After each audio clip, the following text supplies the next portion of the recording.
Welcome back to the First Generation Millionaires podcast. I am your host, Rebecca Barr, and I'm so excited to share with you today's episode, which is actually a little bit vulnerable, a little bit personal, because did you know, if you haven't already read my book, The Good Girl's Guide to Money Making, you might not actually be aware that growing up, I had a very similar experience to Robert Kiyosaki's book, Rich Dad, Poor Dad. And I wanted to share with you in this episode how that actually shaped my relationship with money and how those early years, childhood experiences could be shaping yours. Well, will absolutely be shaping yours too. So here's the context and the backstory. When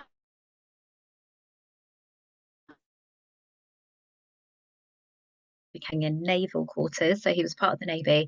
Obviously, when he passed, we were no longer part of the Navy, so we had to move on.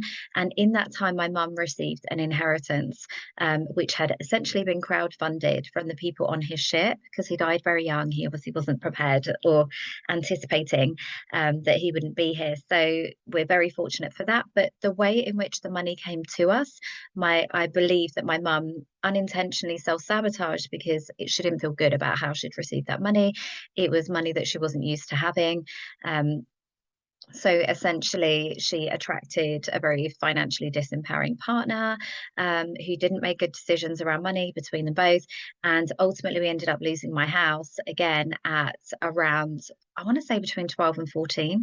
So what happened was because my mum and my siblings ended up moving into temporary accommodation, into a hostel, I was in high school, and it was kind of, very fortunate for this, but it was decided that the family would kind of take it in turns to essentially host me. Although that wasn't the original agreement, it was I had a family, one side of the family that was willing to take me on to avoid the quote unquote like shame and embarrassment of living in a hostel because I was in high school. And they were very well meaning and well intentioned, and they took me in. But after a period of time, I went to go and stay with another relative, which I thought was going to be for the summer holidays. And I got a phone call while I was there that actually I wasn't going back.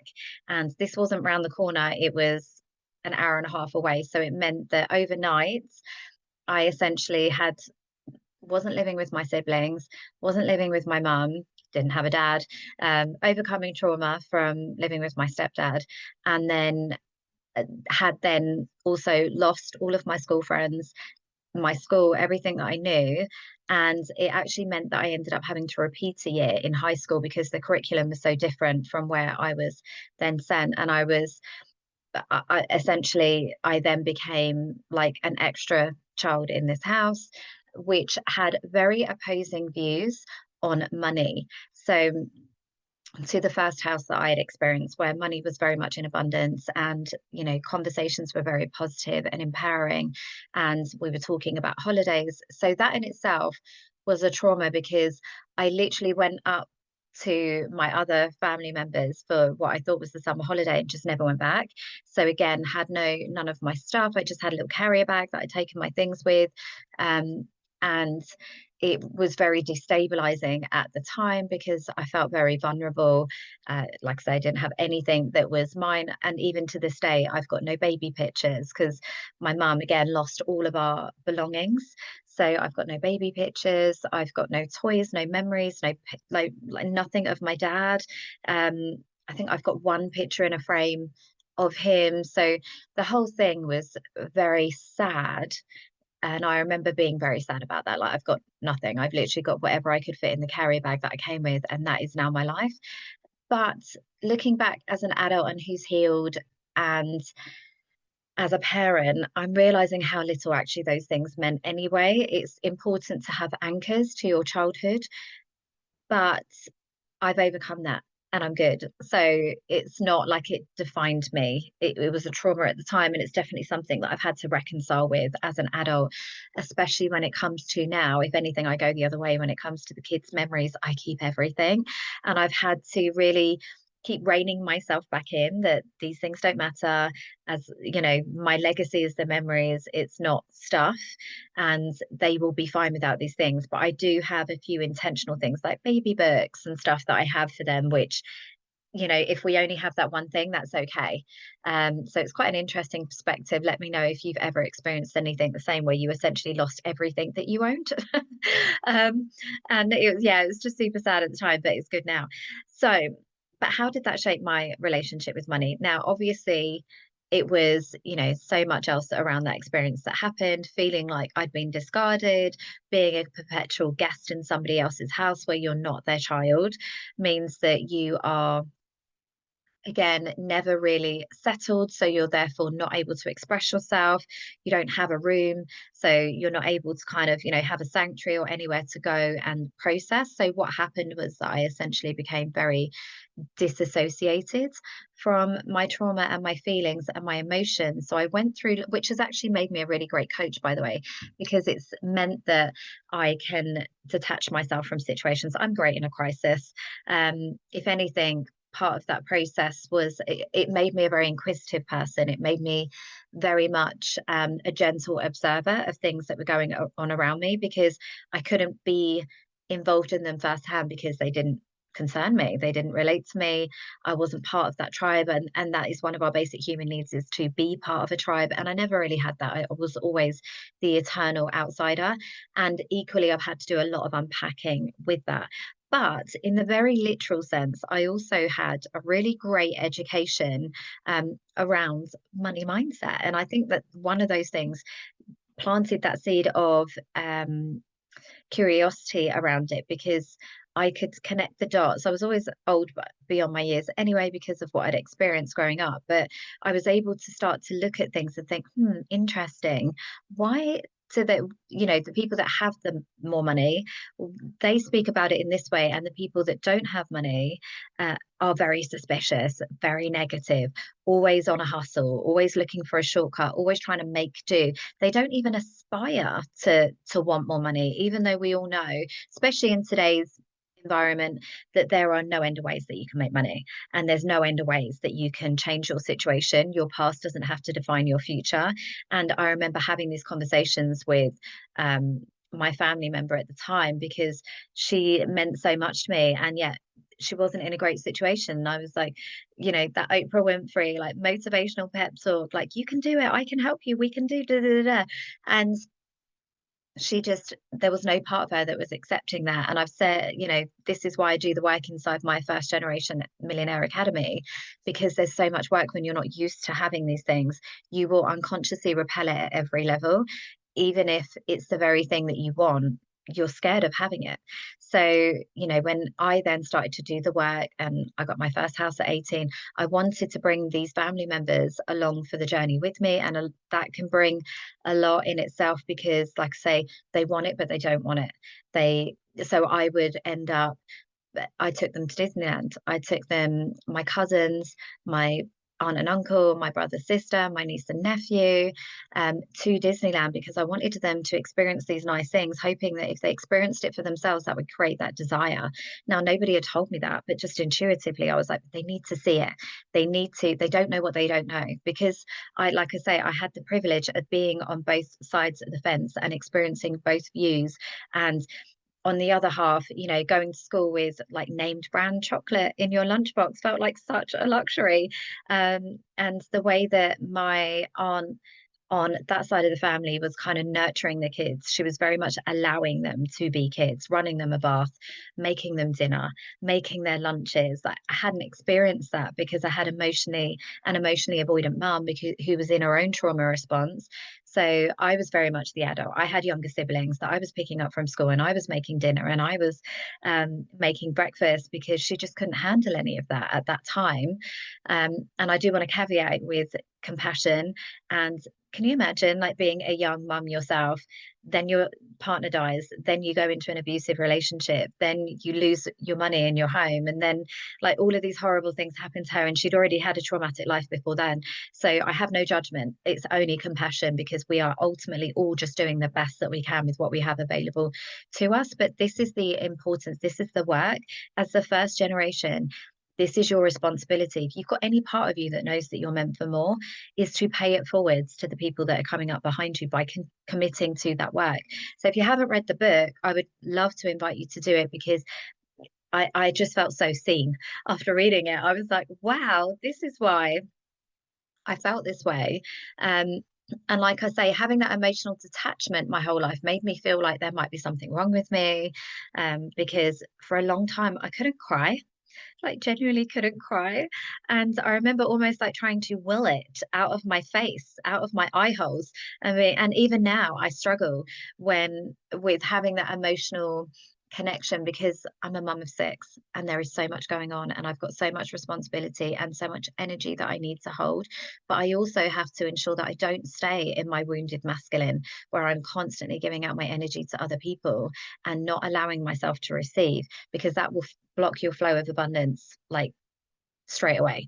So there's so much around the experience, but he talks about being mentored essentially by two different dads. His own dad that was very much, I believe, in lack, and then his friends, more affluent family that his dad and the different advice that he would get around money. You know, his dad would be telling him to save it and be grateful. And then the other dad would be like, no, invest it, grow it. And that gave him such a unique appreciation, again, always coming from a place of gratitude, but an education around how to look beyond your current circumstances and know that there is always a way to get the result that you know in your heart that you are meant to have. And like I say, that was for me the experience because the interesting thing that I probably haven't mentioned is that the the first half of the family where they were more wealthy, that was actually my mum's twin. So my mum is a twin, and her brother essentially went off with a very logical, different mindset. You know, maybe if her twin was a woman, then again, they would have been very much like in the same boat, struggling, but he wasn't. He was, you know, men are very much more logical and unemotional when it comes to men. So, the money, sorry. So they had literally, he'd gone out and made his money and done his thing. And again, you know, didn't have to worry about kids at home. So he had a wife that looked after them. So again, like it's easier for men to make money because they don't have all of the restrictions that we do as women, and labels and expectations and all the things. And he'd gone off and made his money and had a beautiful family and a lovely home. And then lived this life of abundance. Whereas my mum, who had been like the struggling mum that had all these perceptions on herself around what she could create in the world, had never even aspired to more. You know, she worked in the co-op, she worked around us kids, she did little bits here and there, she pieced together lots of jobs, and ultimately, you know, her health got the better of her and then she ended up not working at all, but she kind of resigned herself to that is how life is going to be. And even when we all grew up, moved on, and she didn't necessarily have these restrictions. Now, admittedly, her house was a challenge, but and again, she wasn't living in a time where she could make money from her phone, but she'd just kind of given up and just accepted. And it was very much in constriction and lack. The way that she lived her life was around how she could save money, make a little bit here, make a little bit there, but it was easy come, easy go because that was her experience. So I want to kind of invite you, with that being said, it would be very easy to say, oh, you were homeless and this, and there's so many synergies between what happened to me as when I was young and then how that has played out as an adult. And it's why I talk a lot about financial self-sabotage and all the things. But for now, I just wanted to focus on that the different polarities of the experiences and attitudes around money became the self-fulfilling prophecy, for these sides of the family. So, where is that potentially playing out for you now? So, I want to leave you with this takeaway. Where is that playing out for you now? Can you see similarities and common threads between how your parents spoke about and experienced money and how you witnessed that through your young eyes? Um, and applied literal meanings and unconscious beliefs, and where is that now playing out for you as an adult? And maybe you are the one that has kind of overcome and set the tone. And you know, I became the first self-made millionaire in my family at 25 through property, but I didn't feel worthy of it because that was the thing that had actually shaped me as a child, was always being the perpetual guest, never having anybody that truly has my best interests at heart, never having anybody that would go to bat for me or nurture me or ask me, are you okay? Because they didn't care. I wasn't their child. I wasn't their priority. I wasn't the main focus. And even with my mum, she was in survival her whole parenting experience. She didn't have the time or luxury to ask those questions to me as a child. So it's something that now, even where, I've got a big family, I've got a young family, I always make the time to ensure that I hope my kids feel like they are the center of my world. They need everything. I'm here for them. It's why I homeschool two of my girls, because I knew that the environments they were in weren't good for them at that time. And hopefully they won't have, my shizzle won't become their shizzle. They will have different issues and trauma. Absolutely. That's the human experience and you can't avoid it, but it won't be, my legacy won't be them reliving the pain and trauma that I experienced as I was growing up. So how do we do that for you right now? How do we ensure that your shit doesn't spread or impact the people around you and also the generations to come? And I really believe that awareness is the first step and connecting the dots. So what I would love for you to do as a follow-on from today's episode is not just listen to it and think like, wow, she's amazing, she overcame some stuff. It's about actually you're amazing too. You've overcome some stuff, but you might not have even realized that it was stuff for you to overcome. Maybe your parents, actually you didn't have to worry about money, but they were avoidant or absent, and or maybe they made it in ways that were like hard.